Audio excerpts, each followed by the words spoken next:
এইদিকে আমার স্যান্ডউইচের তো প্রিপারেশন চলছেই, এখানে আমি চাটুও বসিয়ে দিয়েছি। আর বাইরে দেখো বৃষ্টি স্টার্ট হয়ে গেছে, কত দিন পর এই বৃষ্টিটারই ওয়েট করছিলাম। দারুণ লাগছে। মা বলছে সকালবেলাও রয়েছে। তো এর মধ্যে আমি স্প্রেড করে দেবো। আচ্ছা মেয়োনিজ কি আগে দিলে হতো? না মেয়োনিজ আগে না না চিজি থাক। আমি তো জানি না, তুই করছিস। ইচ্ছা হলে খেতে পারতে, বাট এটাই দিই শুধু।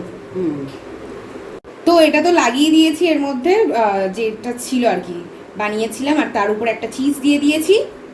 আর এবারে ব্রেডটা দিয়ে দেব।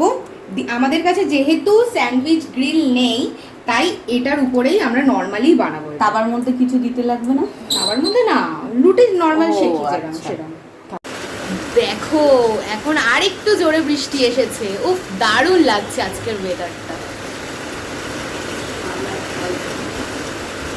তো একদিকটা দেখো খুব ভালোভাবে কিন্তু একদম মানে শাঁকা হয়ে গেছে, আর এইটা এবারে হয়ে গেছে তুলে এরকম ভাবে একটু চেপেছিলাম, ব্যাস হয়ে গেছে।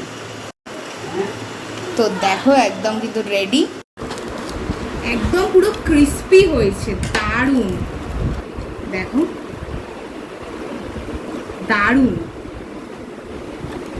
আর রুটির সাইজটাও খুব ভালো, তার জন্য দারুণ হয়েছে স্যান্ডউইচটা। আজকে সানডে স্পেশাল ব্রেকফাস্টটা তোমাদের কেমন লাগলো তোমরা অবশ্যই কমেন্ট করে বলো। আমার তো দারুণ লেগেছে, এবার শুধু খাওয়ার পালা।